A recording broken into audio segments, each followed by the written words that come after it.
कर्नाटक में आलंद कंस्टिट्यूएंसी है, यहां पे चोरी पकड़ ली। आलंद में 6018 वोटर्स डिलीट हुए। That's our candidate. कन्नಡ में बोलिए। ನನ್ನ ಹೆಸರು ಸೂರ್ಯಕಾಂತ್ ಗೋವಿನ. ನಾನು ಸರ್ಸಂಬ ಗ್ರಾಮದಲ್ಲಿ ನನಗೆ ನಾಲೆಜ್ ಇಲ್ಲದೆ ನನ್ನ ಹೆಸರು ಮೇಲೆ 9 ಜನರ ಲಿಸ್ಟ್ ಅನ್ನ ಡಿಲೀಟ್ ಮಾಡಿದ್ದಾರೆ. मेरे नाम पे 12 लोगों का नाम डिलीट किया गया है, हालांकि मुझे मालूम नहीं। पता क्या लगा कि कोई ना कोई किसी ने आलंद में वोटर डिलीशन सिस्टमैटिकली ऑर्गेनाइज तरीके से, सेंट्रलाइज तरीके से किया। कांग्रेस वोटर्स डिलीट हो रहे हैं, ऑपोजिशन के वोटर्स डिलीट हो रहे हैं। ये देखिए दूसरी बात, जो भी डिलीट कर रहा है वोटर लिस्ट में उसका सीरियल नंबर 1 सॉफ्टवेयर से ये काम किया जा रहा है। सॉफ्टवेयर प्रोग्राम कह रहा है पहला नाम निकालो और इसका प्रयोग करके डिलीट करो। टारगेटेड डिलीशंस हो रहे हैं। कांग्रेस पार्टी पर आनंद में अटैक किया। टॉप 10 बूथ्स जहां सबसे ज्यादा कांग्रेस की स्ट्रेंथ थी वहां टारगेट किया। देखिए ये एच बॉम्ब तो नहीं है, एच बॉम्ब आ रहा है, हाइड्रोजन बॉम्ब आ रहा है। ये एक और उदाहरण है वोट चोरी का।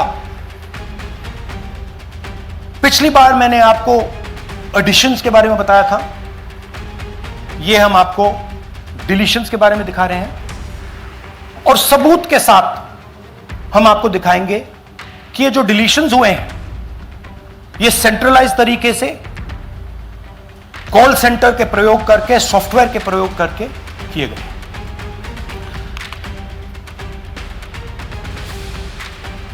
हमारे पास इस प्रेजेंटेशन में जो मैंने आपको अभी दिखाया 100% सबूत है, प्रूफ है कि ज्ञानेश कुमार जी हिंदुस्तान के चीफ इलेक्शन कमिश्नर वोट चोरों की रक्षा कर रहे हैं और यह मैं आपको अभी दिखाने जा रहा हूं। हर इलेक्शन में हमें रिपोर्ट आती थी कि वोटर्स डिलीट हो रहे हैं, कांग्रेस वोटर्स डिलीट हो रहे हैं, ऑपोजिशन के वोटर्स डिलीट हो रहे हैं, दलित वोटर्स डिलीट हो रहे हैं, आदिवासी हो रहे हैं, माइनॉरिटी वोटर्स डिलीट हो रहे हैं, ओबीसी वोटर्स डिलीट हो रहे हैं। मगर जब डिलीट होते हैं ऑपोजिशन के ही होते हैं। कर्नाटक में आलंद कंस्टिट्यूएंसी है, यहां पे चोरी पकड़ ली। कोइंसिडेंस से पकड़ी। वहां की जो बीएलओ थी उसने देखा कि उसके रिश्तेदार को डिलीट कर दिया गया था। जैसे चोरी पकड़ी जाती है, कोई छोटी सी गलती हो जाती है, हाथ आ जाती है। आलंद में 6018 वोटर्स डिलीट हुए, उसमें से इनकी रिश्तेदार थे। उन्होंने पता लगाया कि मेरे रिश्तेदार को डिलीट किसने किया। पता लगा कि पड़ोसी ने रिश्तेदार को डिलीट किया। बीएलओ ने जाके पड़ोसी से पूछा कि भाई आपने मेरे रिश्तेदार को क्यों डिलीट किया। पड़ोसी ने कहा मैंने तो नहीं किया। बीएलओ सस्पिशियस हो गई, शक पड़ा, उसने प्रोसेस चालू कर दी।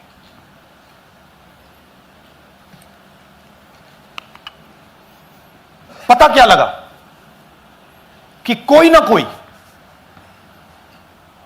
किसी ने आलंद में वोटर डिलीशन सिस्टमैटिकली ऑर्गेनाइज तरीके से, सेंट्रलाइज तरीके से किया। हमें यह नहीं मालूम कि आलंद में कितने वोटर डिलीट हुए, क्योंकि इससे बहुत ज्यादा हो सकते हैं। 6000, तकरीबन 6000 पकड़े गए, उस पर इन्वेस्टिगेशन हो गया। क्या पता लगा कि फाइलिंग ऑटोमेटिकली ऑनलाइन हो रही है। मोबाइल नंबर्स कर्नाटक के नहीं यूज हो रहे, मोबाइल नंबर्स दूसरी स्टेट्स के यूज हो रहे हैं। इनफैक्ट कर्नाटक के नंबर थे ही नहीं उसमें। मतलब आप दिल्ली में बैठे डिलीट कर रहे हो, आपका नंबर तमिलनाडु का है। आप गुड़गांव में डिलीट कर रहे हो, आपका नंबर झारखंड का है। और जब हम चेक कर रहे हैं कि भैया आपका नंबर है, तो आपका नंबर है ही नहीं, किसी और का नंबर है। और टारगेट करके कांग्रेस वोटर्स को डिलीट किया गया। ये गोदाबाई जी हैं, इनके नाम पर 12 वोटर्स डिलीट किए गए। इनको मालूम ही नहीं, इनको पता ही नहीं कि इन्होंने 12 वोटर्स डिलीट किए। दिखाइए जरा। ಇಲೆಕ್ಷನ್ ಟೈಮ್ ಈಗ ये इनका वीडियो है। ನಾ ಅರ್ಜಿ ಹಾಕಿಲ್ಲ, ನನಗೆ ಅದಕ್ಕೆ ಸಂಬಂಧ ಇಲ್ಲ. ಅದು ಯಾರು ಹೊಟ್ಟಿ ಕಿಚ್ಚಿಗೆ ಯಾರು ಏನ ಹಾಕ್ಯಾರ ಅನ್ನೋದು ನನಗೆ ಗೊತ್ತಾಗಿಲ್ಲ. तो इनको आइडिया नहीं है कि इन्होंने वोटर्स डिलीट कर दिए।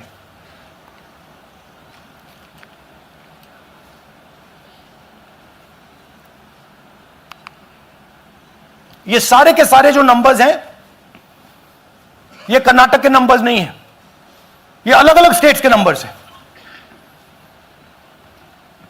और इन नंबर्स को आप फोन करके देखिए, रिप्लाई नहीं आता है।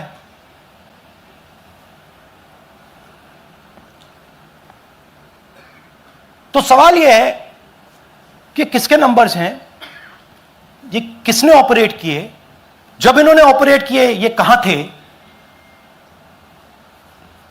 आईपी एड्रेस क्या था, ओटीपी कैसे जनरेट हुआ, कहां गया, यह सवाल है। यह दूसरा उदाहरण, सूर्यकांत जी जो अभी स्टेज पे आए थे, इन्होंने 12 वोटर्स को 14 मिनट में डिलीट कर दिया। आप फॉर्म भरने की कोशिश कीजिए, डिलीशन फॉर्म भरने की कोशिश कीजिए, देखिए। और जब हमने इनसे पूछा कि भैया आपने ये कैसे किया, वो कहते हैं मैंने तो नहीं किया, मैं तो जानता ही नहीं हूं।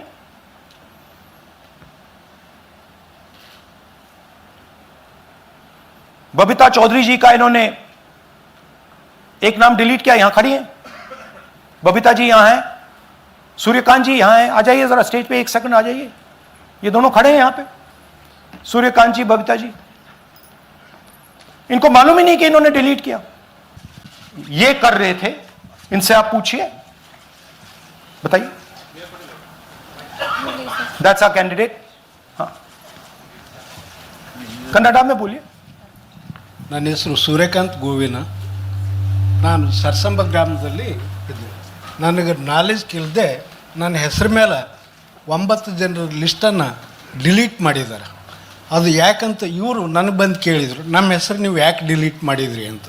ಅದಕ್ಕೆ ನಾನು ನಮ್ಮ ಸಾಹೇಬ್ರಿಗೆ ಹೇಳಿದೆ, ನಾನು ಡಿಲೀಟ್ ಯಾರಿಗೂ ಮಾಡಿಲ್ಲ, ಅಪ್ಲಿಕೇಶನ್ ಕೊಟ್ಟಿಲ್ಲ, ಆದರೂ ಡಿಲೀಟ್ ಆಗಿದೆ, ಅದು ನೋಡ್ರಿ ಅಂತ. ಹಾಗಾಗಿ ತಹಶೀಲ್ದಾರ್ಗೆ ಹೋಗಿ ಕಂಪ್ಲೇಂಟ್ ಕೊಟ್ವಿ. ಮತ್ತು ಕಮಿಷನರ್, ಇದು ನಮ್ಮ ಜಿಲ್ಲಾ ಎಲೆಕ್ಷನ್ಗೆ ಒಂದು ಇದಕ್ಕೆ ಕಂಪ್ಲೇಂಟ್ ಕೊಟ್ವಿ. ನನ್ನ ಹೆಸರು ಮೇಲೆ 12 ಜನರದು ಡಿಲೀಟ್ ಮಾಡಿದ್ದು ನಿಜ ಇರ್ತದೆ. थोड़ा ट्रांसलेट कर लीजिए। मेरे नाम पे 12 लोगों का नाम डिलीट किया गया है, हालांकि मुझे मालूम नहीं। मैं कभी किसी को मैसेज भेजा भी नहीं, मैं बुलाया भी नहीं। ये बबीता आके पूछने से पता चला कि मैंने मेरे फ़ोन से ऐसा मैसेज दिया, लेकिन असल में मैंने किसी को भी मैसेज नहीं किया। आप कुछ कहेंगे? नहीं, ठीक है, thank you, thank you. Nagaraj ji, इन्होंने 2 एप्लीकेशन 36 सेकंड में फाइल कर दी है। और मजे की बात देखिए, ये 4 बजे सुबह उठ के फाइल कर रहे हैं। पता नहीं क्या हुआ, 4 बजे सुबह कहा कि भैया मैं 2 वोटर को डिलीट करूंगा, और कितने 36 सेकंड में डिलीट कर दिए, फिर सो गए।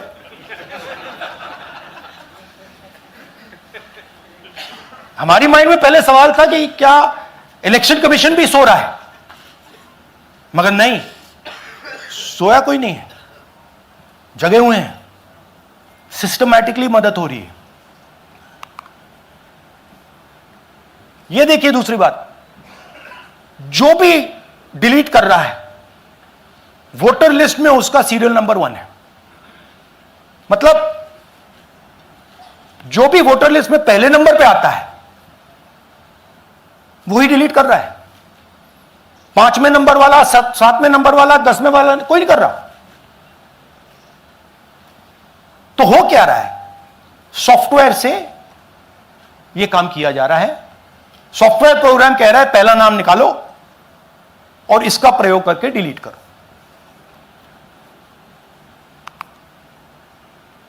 टारगेटेड डिलीशंस हो रहे हैं।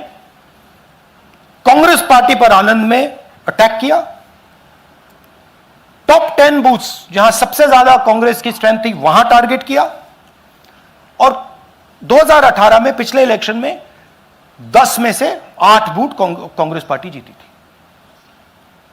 और इन 8 में से इन्होंने 6000 लोग उड़ाने की कोशिश की। ये कोइंसिडेंस नहीं था, ये प्लान था, और ये सेंट्रलाइज तरीके से किया जा रहा है। अब मैंने बहुत बड़ी बात बोली, चीफ इलेक्शन कमीशन के बारे में मैंने बोला कि यह व्यक्ति वोट चोरों की रक्षा कर रहा है। जो भी मैं यहां बोल रहा हूं 100% प्रूफ के साथ, सबूत के साथ बोल रहा हूं, और मैं अभी आपको दिखाना चाहता हूं कि मैं ये शब्द क्यों बोल रहा हूं और किस बेसिस पे बोल रहा हूं। आपको अपनी आंखों से ये दिखेगा। कर्नाटका सीआईडी ने केस चालू किया कि ये वोटर कौन है, ये फोन किसके हैं, ये आईपी एड्रेस क्या है, ओटीपी कहां गया, इन चीजों के बारे में इन्वेस्टिगेशन शुरू होती है। कर्नाटक सीआईडी ने हिंदुस्तान के इलेक्शन कमीशन को 18 चिट्ठियां लिखी हैं। हमें आप यह इंफॉर्मेशन दीजिए, बिल्कुल क्लियर है, डेस्टिनेशन आईपी दीजिए, डिवाइस डेस्टिनेशन पोर्ट दीजिए, ओटीपी ट्रेल्स दीजिए, फोन नंबर्स दीजिए, फोन नंबर्स के मालिकों के नाम दीजिए। क्लियरली पूछा है, नो आंसर। 18 चिट्ठी CID Karnataka, no answer from chief election commissioner, no answer from election commission. Timeline देखिए,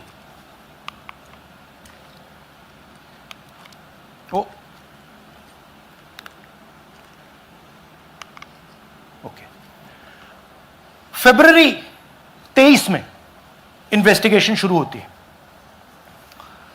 मार्च 23 में कर्नाटका सीआईडी चिट्ठी लिखती है ईसीआई को कि हमें सारे डिटेल्स दे दीजिए। अगस्त में इनकंप्लीट डिटेल्स दी जाती हैं, जिससे कोई इन्वेस्टिगेशन आगे नहीं बढ़ेगा। जिन चीजों की जरूरत थी वो नहीं दी, जिसकी जरूरत नहीं थी वो सारी दे दी। पहला सबूत।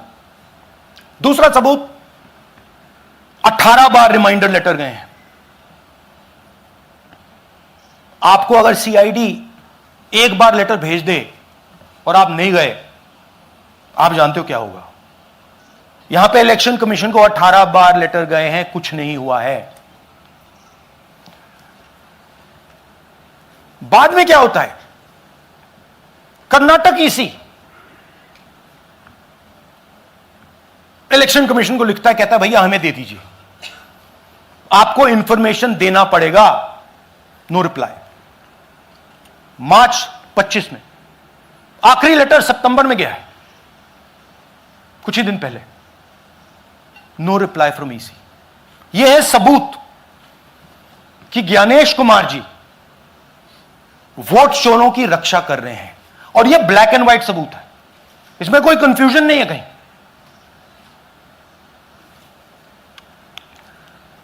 तो सवाल उठता है, ये है कौन जो सेंट्रलाइज तरीके से कॉल सेंटर के प्रयोग से, सॉफ्टवेयर से अलग अलग प्रदेशों में वोट डिलीट कर रहे हैं, ऐड कर रहे हैं। इलेक्शन कमीशन जानता है, ज्ञानेश कुमार जी जानते हैं। मैं देश के कॉन्स्टिट्यूशन की रक्षा कर रहा हूं, संविधान की रक्षा कर रहा हूं, मैं लोकतंत्र की रक्षा कर रहा हूं, और मैं सच्चाई आपके सामने रख रहा हूं।